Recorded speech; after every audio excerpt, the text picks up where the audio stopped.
copain arrive et il me dit « Ta mère m'a appelé. Elle m'a menacé, ton père m'a menacé, ton père a appelé mon père. Ils m'ont menacé de mort. » Pour eux, l'homosexualité, c'est un blasphème, c'est un péché. Tout le monde, en fait, c'est cool, en fait. Gros merci d'avoir cliqué sur cette vidéo. I appreciate it. Avant de commencer, like la vidéo. Mais encore plus important, c'est abonne-toi. Fais partie de la communauté, fais partie de l'équipe avant qu'il y ait des plaques au mur. Et tu sais très bien de quelle plaque je parle. Let's get it. Abonne-toi, on est en route vers 6000 abonnés. 6K subscribers. What you know about having 6K subscribers?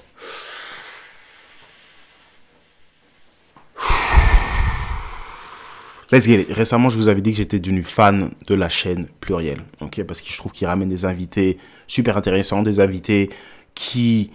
Ils ont quelque chose d'intéressant à dire. Cette vidéo ici, c'est un gars qui s'est fait rejeter par sa famille parce qu'il aime les hommes. En plus, cerise sur le gâteau, la famille est religieuse. Donc, je pense que ça va être intéressant. Okay? J'ai mis le lien de la vidéo complète dans la description. Comme ça, si vous êtes chaud, à votre propre rythme, vous pouvez aller regarder la vidéo. Tout a été dit. Let's go. De base, j'étais intéressé par les filles. Et c'est au cours d'une soirée, en fait, que j'ai rencontré... mon ex-copain. J'ai eu cette connexion où, sans même parler, il comprenait ce que je disais. Voilà, c'est comme ça que j'ai compris que j'étais attiré par les garçons. Ok, je sais que c'est pas le sujet de la vidéo, mais frère, si ça c'est les critères, alors je pense qu'il y a beaucoup de gens qui doivent changer d'orientation. Ce qu'il a décrit là, c'est comme un meilleur pote en fait. Est-ce que moi aussi? Est-ce que je suis? J'avais 17 ans et demi. Mes parents sont très religieux déjà, toute ma famille, on va dire. Mais mes parents, ils sont vraiment incrustés dans la religion. Je me suis douté qu'ils n'allaient pas accepter mon homosexualité, mais je ne pensais pas que ce serait à ce point. On vit dans une peur constante, en fait, que quelqu'un puisse dire la vérité à tout son entourage. C'est quand même compliqué. Et avec mes parents, en fait, j'avais l'impression qu'ils ne voyaient rien. Qui ne voyaient pas que j'étais malheureux dans ma peau, qu'il me manquait quelque chose.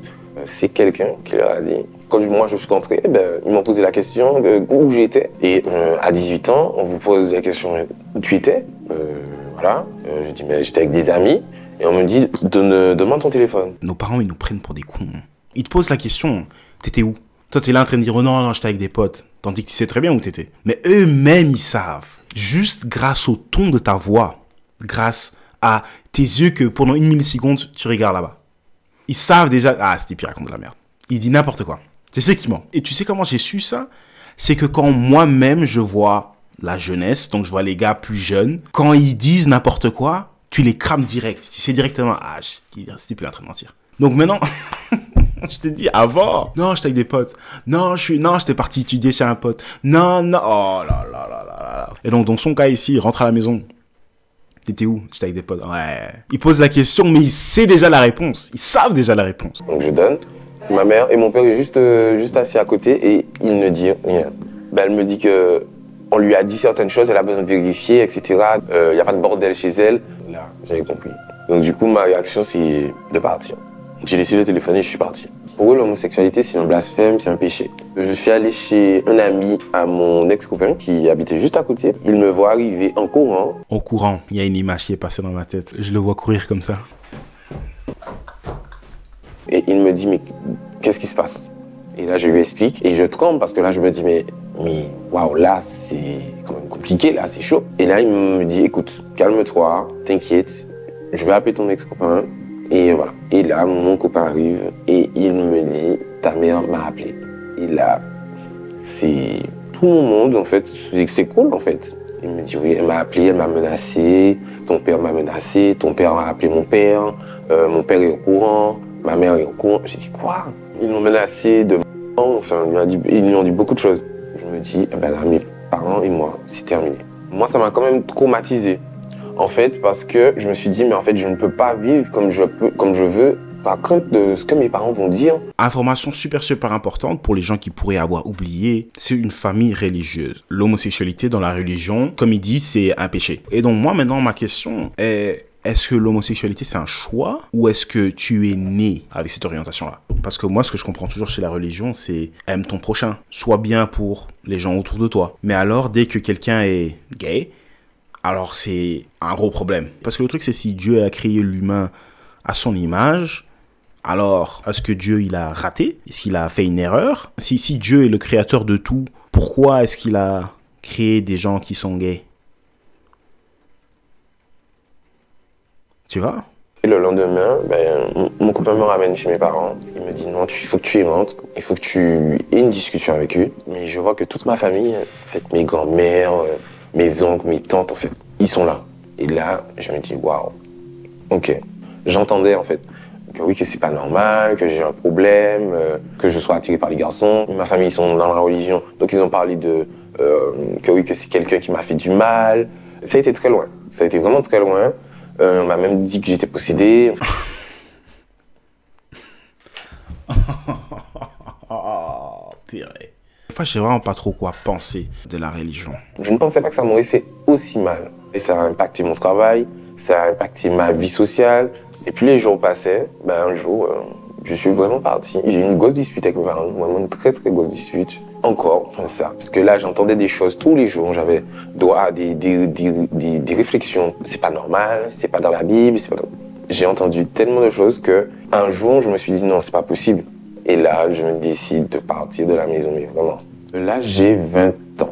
J'avais quand même des amis sur qui je pouvais compter. Une très bonne amie qui m'a hébergé et qui m'a recueilli chez elle, qui m'a dit écoute, je vais pas te laisser dans ça, viens. Entre-temps, mon copain, il cherche un appartement, on cherche un appartement, donc on trouve vite un appartement. De savoir qu'on n'a pas le soutien de ses parents dans ces situations-là, c'est très compliqué. Moi, je croise mes parents entre-temps dans les supermarchés, dans les trucs. Avec mon copain, je leur dis bonjour, mais c'est comme si c'était sur des inconnus. Oh, mais lui aussi. Moi, je pensais qu'il disait on a déménagé, genre ils ont quitté le pays, ils ont genre vraiment changé de ville, etc., etc. Comment ça tu déménages pour croiser tes parents dans le supermarché? Ah, t'as pas vraiment déménagé, alors faut rester sérieux. Soit tu déménages, ou soit tu déménages pas, mais on va pas... Parce que moi, je leur en veux. J'ai fait quand même 2 dépressions à cause de tout ça. J'ai eu des idées super. Donc mon copain, il m'a quand même ramassé à la petite cuillère sur pas mal de plans. Au final, je me fiance avec cette personne. 2 ans, c'est cool. Après ces fiançailles, où ça se termine vraiment officiellement. Je suis au 30e dessous. Je me dis, là, j'ai plus personne. Et je me dis, bon, là, c'est terminé. Je prends ma vie en main et basta. Je pars des Antilles.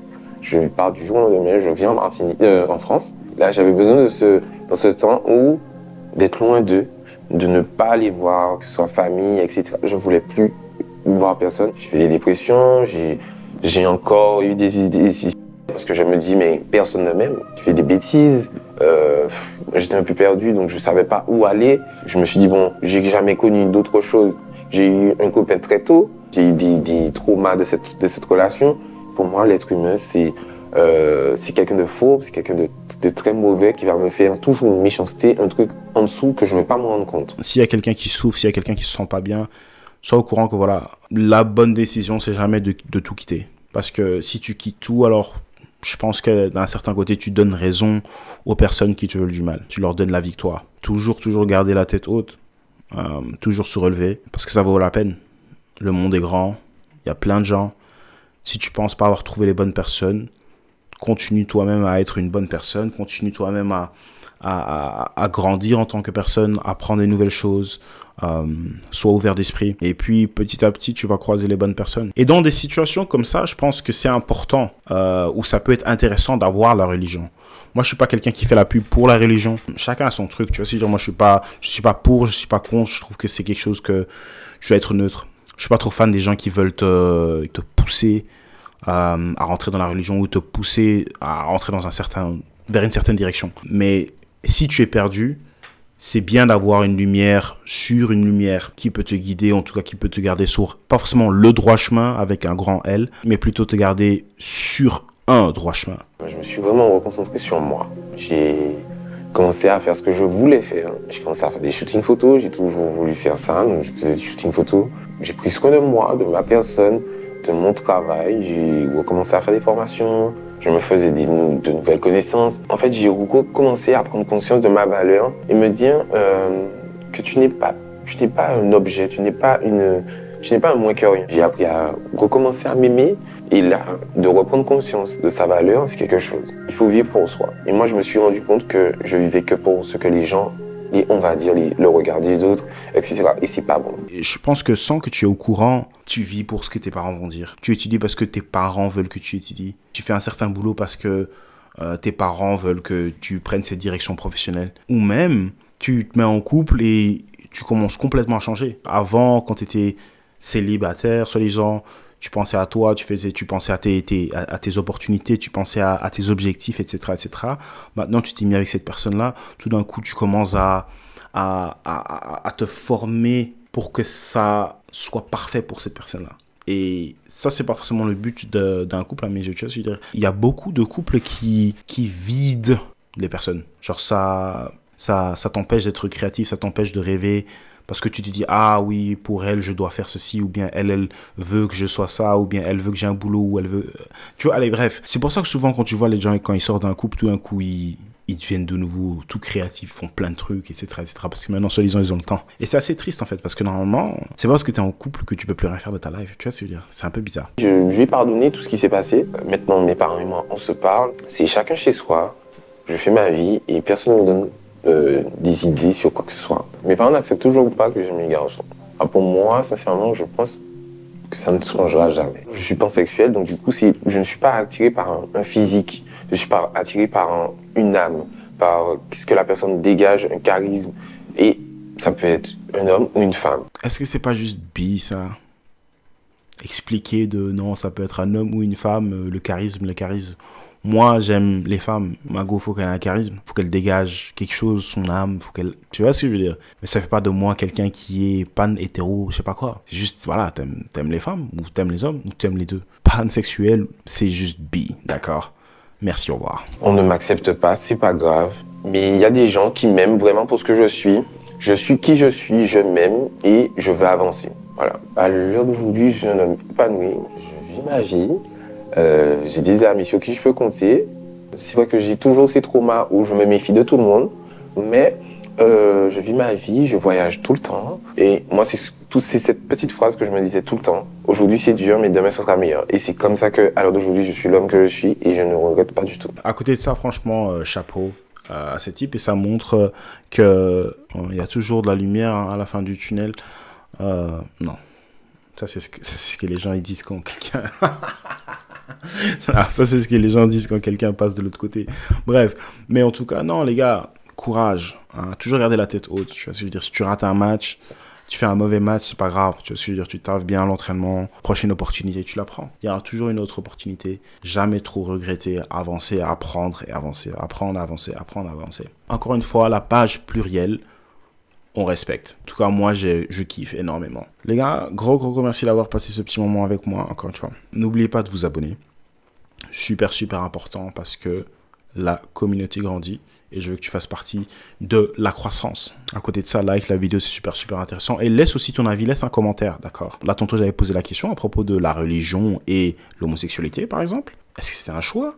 Est-ce que tu es né comme ça? Notre bon Dieu, il a une certaine responsabilité là-dedans. C'est des sujets dont ça vaut la peine d'en discuter. Allez me suivre sur Insta, comme ça je vois qui est présent. Si vous avez du bon contenu aussi, envoyez. Mais sinon, voilà, les gars, passez une bonne journée. Passez une bonne nuit, ça dépend quand est-ce que vous regardez la vidéo. En tout cas, moi je vous aime. On se voit au top, comme d'habitude, mais on se voit surtout pour la prochaine vidéo. Ciao, bangs.